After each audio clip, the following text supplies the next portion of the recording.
Okay, hello everyone. Welcome to today's feature update. We're going to be covering off the indicating and recording system on board our A320. So first off, I'd like to start with some general development updates. My apologies first of all for last week and missing the feature review. We were really quite busy tracking and killing a single bug that we had plaguing us for quite some time there. Thankfully, over the weekend, late on Sunday evening, we actually finally managed to get that sorted, but it was an all hands on deck effort, so my apologies for missing the feature review. In other news, the team is pushing through the alpha process quite nicely. Unfortunately, we still do not have a definitive date on moving into the next phase of testing. I know quite a few of you were very excited about us possibly being in beta very soon, but I would like to just temper your expectations there just a little bit. We don't have an expected date that we're going to enter beta, so it's kind of up in the air at the minute, and it still is. In other news, we have expanded the alpha team out just a little bit. We're looking for a wider range of systems, and we're using that to look at performance under a little bit of a microscope. So we've introduced some 4-core PCs all the way up to 32-core PCs, and all of them need to be handled just a little bit differently. They all interact with the simulator a little bit differently, and they interact, of course, with the add-on a little bit differently. So what we're doing there is we're trying to see if there's anything we can do to help the lower end system, or even help utilize the resources on a higher end system better. So we're just studying that at the moment and seeing what we can do there. Moving on into the feature review for today, we're going to be talking about indicating and recording, as I mentioned. And this is simply covering how the aircraft utilizes the information that it collects and how it presents it to you. So we'll be talking about the Ecam specifically in a separate feature update. For today, we'll just be talking about indicating recording as a whole. We'll start with the EFIS, the Electronic Flight Instrument System. So that's this little panel here, or rather that is controlled by this little panel here at the moment. So you've got one for the captain and you've got one for the first officer. Now, a very common question that I do end up getting is, are these separated? Are they distinct? Are they unique? Yes, of course they are.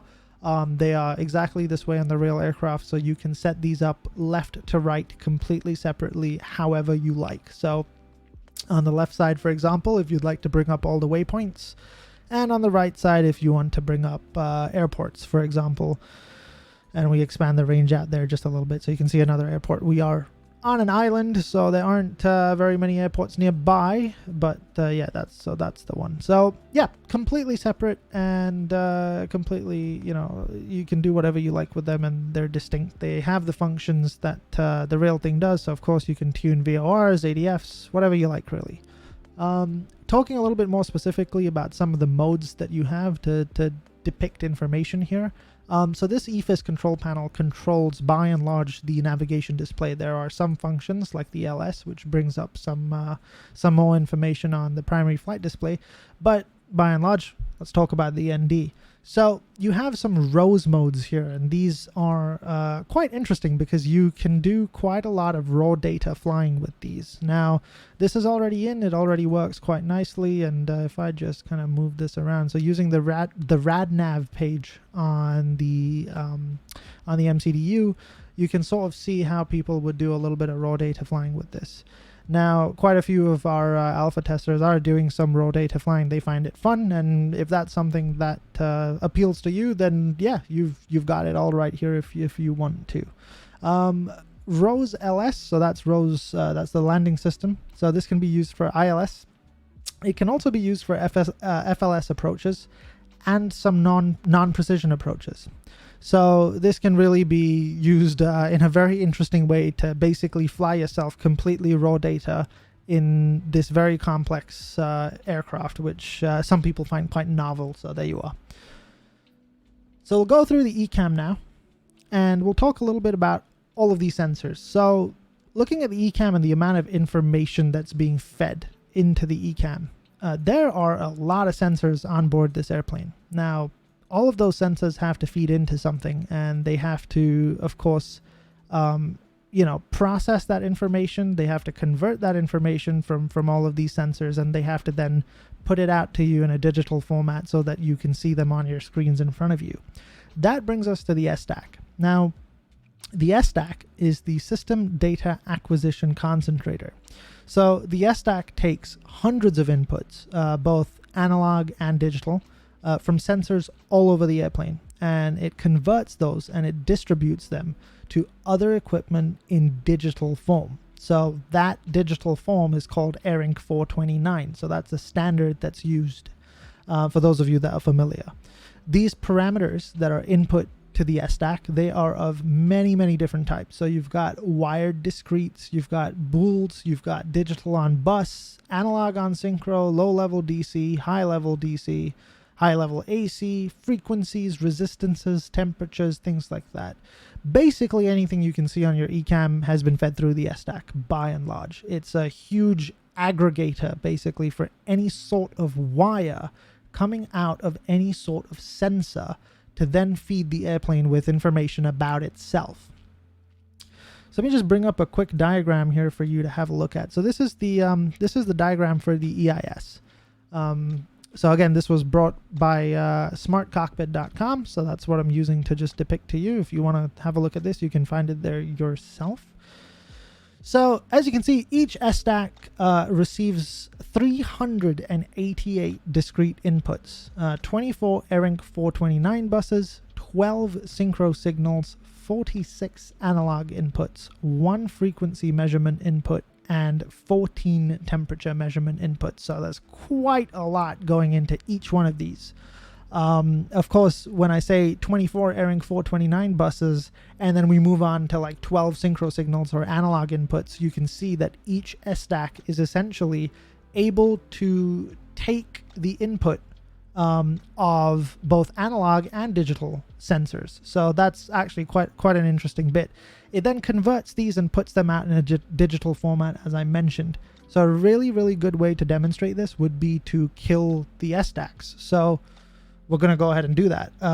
In order to do that, we are going to have to pull some circuit breakers to make that happen. But yeah, as you've seen, 2 SDACs on board. So we're going to have to disconnect both of them. The first, as you can see, is on the overhead panel here. So it sits, where is it? There you are, SDAC. So we're going to go ahead and just pull the supply for this. And you should see, there you are, we've got a SDAC 1 fault. So the SDACs are semi-redundant. I think they're fairly redundant in that you're not really going to notice anything on your Ecam that's missing or any issue there, so they can kind of take over for one another when there's a fault. Redundancy is so important in something that is this crucial and critical to your flight functions. As you see, when I kill the second SDAC, you're going to get a complete information blackout by and large. Of course, we'll touch on some of the really critical components of the aircraft in a minute, and you'll see how they bypass the SDAC. But let's kill the second SDAC. That is on this rear panel here, and you can see we've got under EIS, you've got SDAC 1 and 2. So we'll just go ahead and pull these right up here.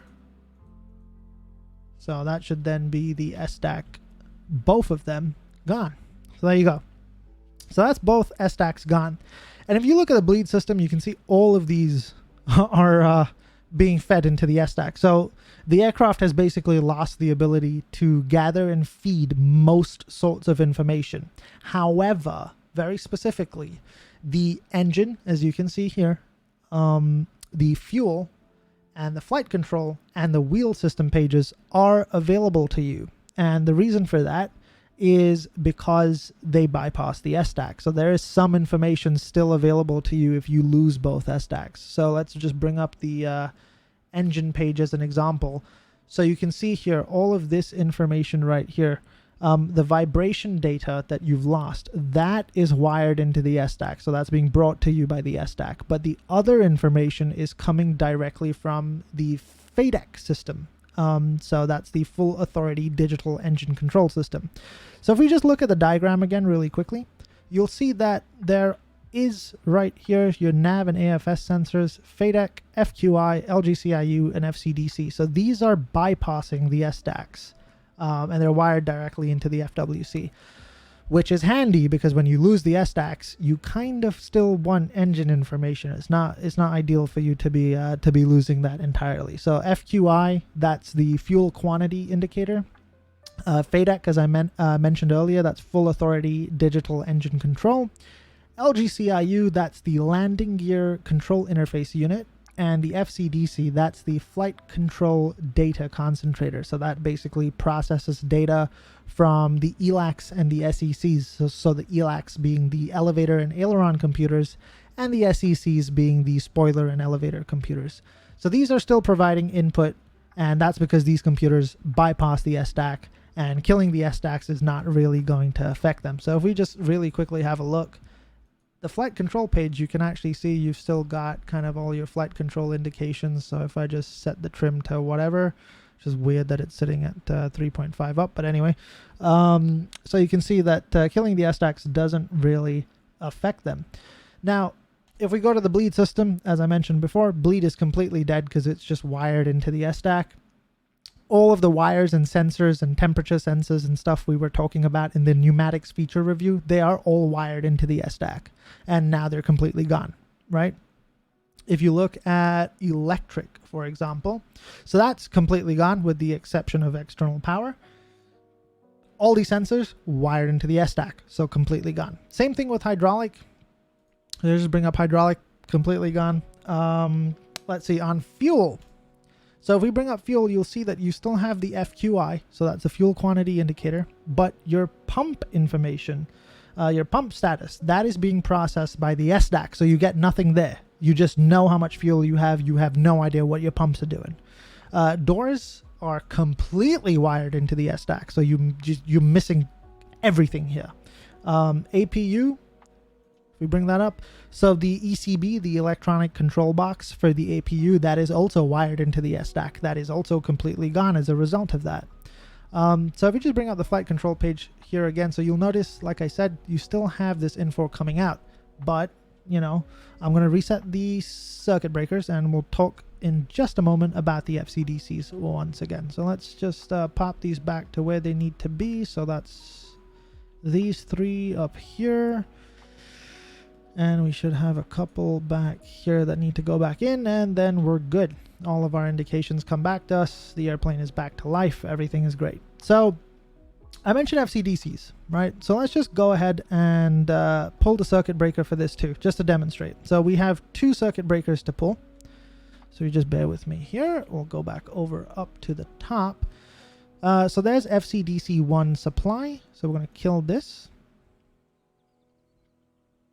And then we're going to have to head back here. So one on the overhead, one on the back wall. These are always fun to try and find. Flight controls. FCDC2 supply. There you go. So we've just pulled that one out.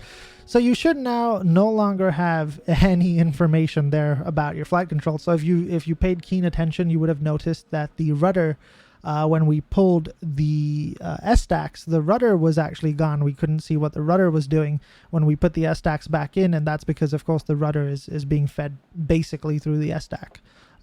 But now that we've put the SDAC back in and we've taken out the FCDC, you can see you're completely missing any information about what your flight computers are doing. So no readouts, save for the rudder, of course.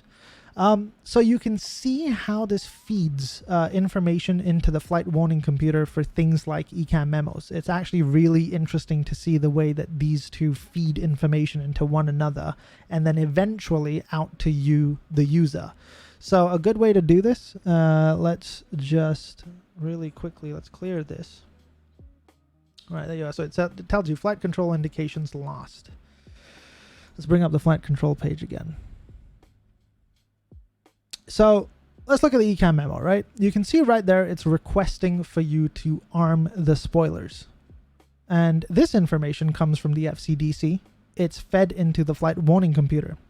But since we've killed the FCDC, the flight warning computer actually now no longer has any idea about the status of the spoilers. So if we actually go ahead and arm them down here, pop that up. So the spoilers are now armed, but the Ecam memo down here has no idea. It is completely clueless about it. On the takeoff memo, this should go green. but it's not. It has no idea. The spoilers are armed, and if we push the CB in for the FCDCs, you'll see it'll go green because the FWC is now receiving that information and is able to know. So let me just bring up this diagram to show you what's happening here. So there's the FCDC. It's feeding information into the FWC. And so that's both the FWCs. And the FWCs are what is generating these Ecam memos down there. So it has no clue what's going on here. So if we just go ahead and push in the circuit breaker for the FCDC, if I can find that again, this is a labyrinth of things up here. So flight controls, FCDC1 supply, that goes back in. And FCDC2 supply was flight controls. There it is, FCDC2 supply. So you can actually see, there you are, spoilers armed. So now it knows, right? It's got that information there. So it's a really good representation of the level of simulation that we have here and the way that data and information essentially flows through the airplane and the expansive network of control computers, all wired in, and they're all wired in correctly. And under the normal circumstances, they're talking to one another, gathering information from sensors and passing that to and from. So now that we know how we're getting the data, let's talk a little bit about what happens just a bit upstream with the 3 DMCs. So let me just bring this diagram back up again. So here are the DMCs. The DMCs are display management computers. If you want, you can liken these to a video card or a GPU powering the displays on board the airplane. So DMC1, as you can see there, that feeds this left side right here. So the captain's side and the upper Ecam under normal circumstances. And then you've got DMC2, which feeds the first officer's side and the lower Ecam under normal circumstances. These DMCs can feed both Ecams and one side of the displays. So it's a bit of an interesting one with how the airplane decides what it wants to do with each DMC. But why don't we pull some circuit breakers and we can talk about the logic. So we'll just go ahead to the overhead. We'll pull the circuit breaker for DMC1. And we're going to have to find it again. Oh man. So there we are. So there's the EIS. You've got DMC1 switching and DMC1 supply. We'll pull DMC1 supply. And you'll see we lose the 2 captain displays, but the upper Ecam is also, which is driven by DMC1 under normal circumstances, that automatically switches over to DMC2. The captain's displays, however, they are not automatic. And that's why we have this little switching panel down here. So you can see EIS DMC. Now, what we can do is we can move this over to the 3rd standby DMC. So if you look at the diagram, we've got a nice standby DMC here that can take over for either one of these, but not both, right? So that's the important thing. So we've moved the captain side over to DMC3, and now we've got completely nominal status on all the screens. It all works exactly as it should. But if we really want to foul up the situation, we can pull the circuit breaker for DMC2, and then you'll be faced with a decision of who gets the displays. So we could do that right now, I think. So let's see here, over on the top. So we got DMC1 supply. This might be actually on the rear panel, which I believe it is.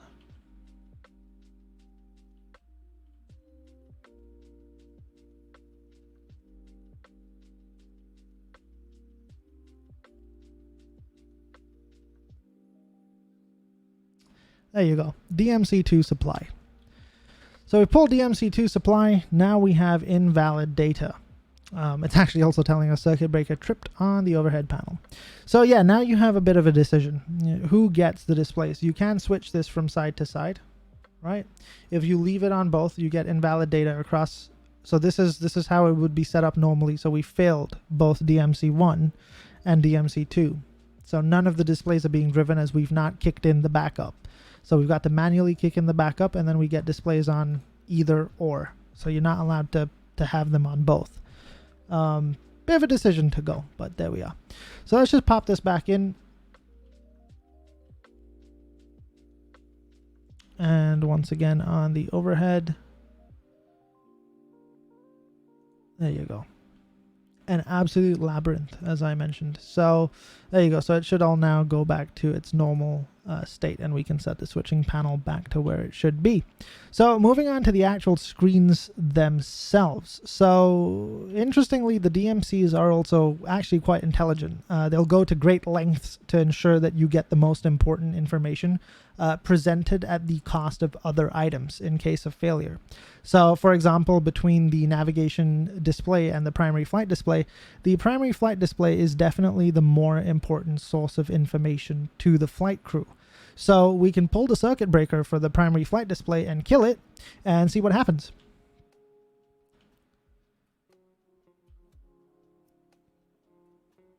So up on the overhead, if we have a look, we should be able to see EIS, and then you should see PFD Captain right there. So we're going to go ahead and pull that. See, as soon as I pulled that, we've got the navigation display here. And what essentially happened was that the screen is dead and the DMC knows. And it's sort of quietly chanting in the background, aviate, navigate, communicate. And if you forgot that, the DMC has your back and it moves the PFD over and it sacrifices the navigation display. So you're doing your flying, you're aviating instead of your navigating. Interestingly, there's actually no automatic switchback. So the DMC is not going to go, the screen is on, I better move it back around again. Instead, you have this little transfer button right here.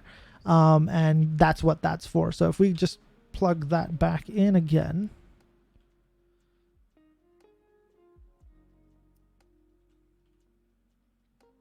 So EIS, and there you are, PFD Captain. Back in. See, the screen comes to life. Does its self-test.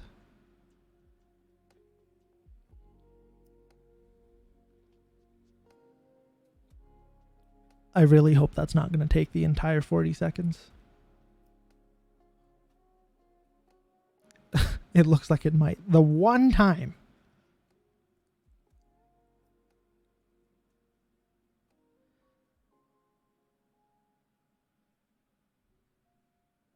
Wonder if anyone's going to get a little timer out. Anyway, there you are. It's back.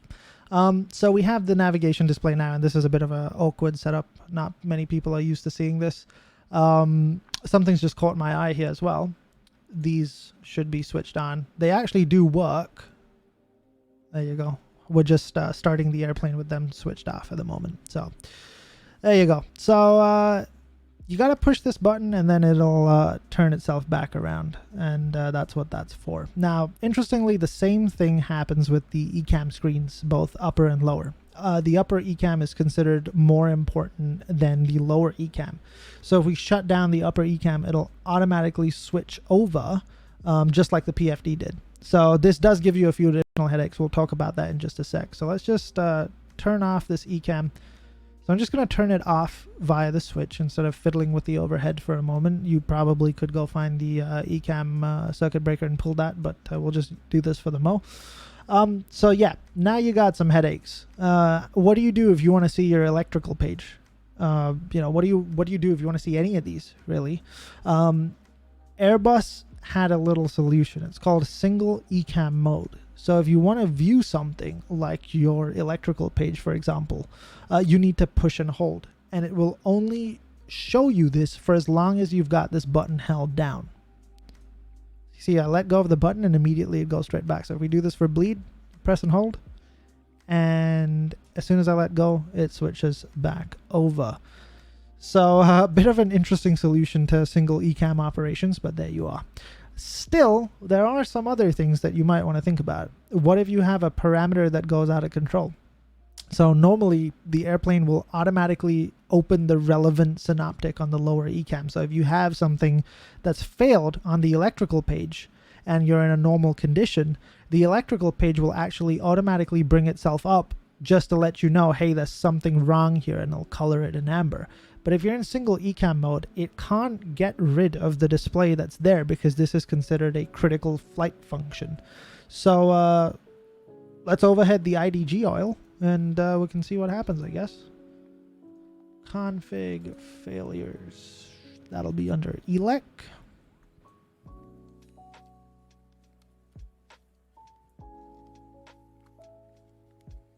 So yeah, we'll do an Idg oil overheat. So that'll be there. So now the IDG oil is overheating, and you're going to see what happens when the airplane needs to warn you that there's something wrong on a Ecam page that you can't see.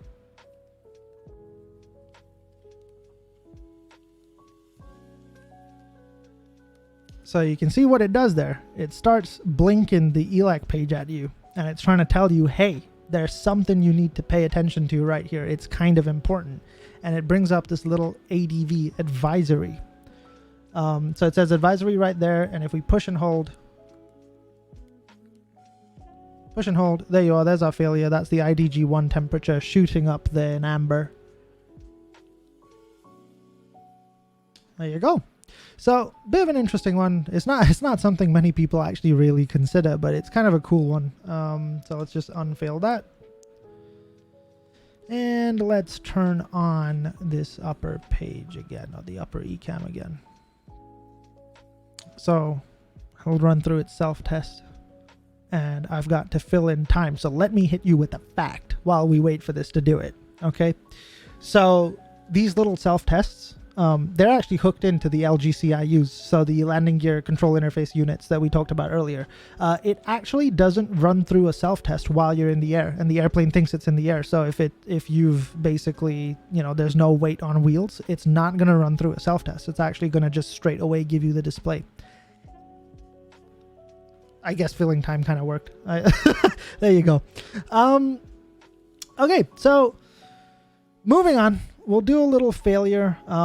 Essentially just now when you had the single Ecam failure. So if I just turn that off again, and you think about this single Ecam situation, you bring up the status page. Oftentimes when there's a massive failure or there's something really, really quite wrong with the airplane, the status page on the right side will completely fill up, right? And then you end up with a little arrow down there. And you might wonder how you scroll downwards. So normally you're already holding down the STS button, right? And normally you just click clear to scroll downward.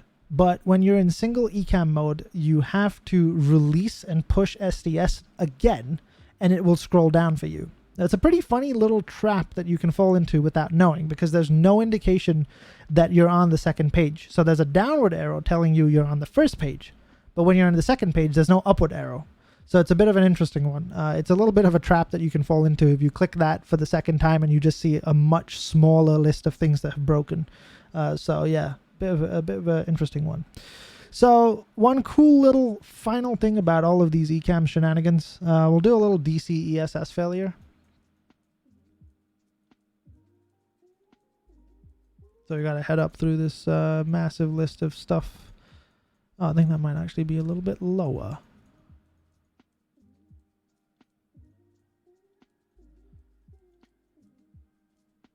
There you are, DC ESS. So let's just fail that really quickly. Turn on this screen.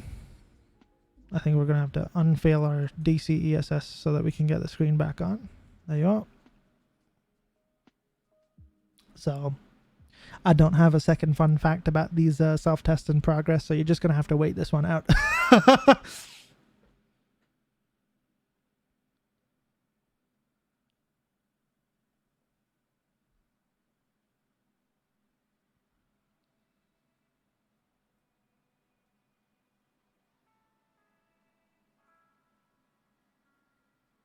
So what we're going to talk about in just a moment is with the DC ESS failure, you'll notice that this panel right here is going to be completely dead. You're not going to be able to use it. So it begs the question, how are you supposed to scroll through the Ecam? Well, with all of these buttons being dead, there's one button on here, this all button, and this is wired directly into the flight warning computer. And so it's your only functional button. If you fail the DC ESS, all of this will no longer work. So you can't switch any of this, right? You're not going to be able to, you're stuck on whatever page it brings up for you. So you've got to use the all key, and you've got to scroll through. It's gonna scroll you through all these pages, and if you click and hold, it'll then start kind of scrolling through the pages itself. So you got to click and hold it, and it'll start scrolling through the pages itself. Pretty cool, pretty nifty. I think that should bring to a conclusion kind of the little bits that I wanted to talk to you about today, with the little feature review that we were doing. It's not an extensively long one. It's only about 30 minutes, so I apologize. I know the last one was 50 minutes, but we do have some pretty interesting ones coming up for you. We have things like the electricals, auto flight, stuff like that. Lots of good stuff still to come. But I hope you enjoyed this one, and thank you very much for watching. And I look forward to the next one. Have a lovely evening, everyone.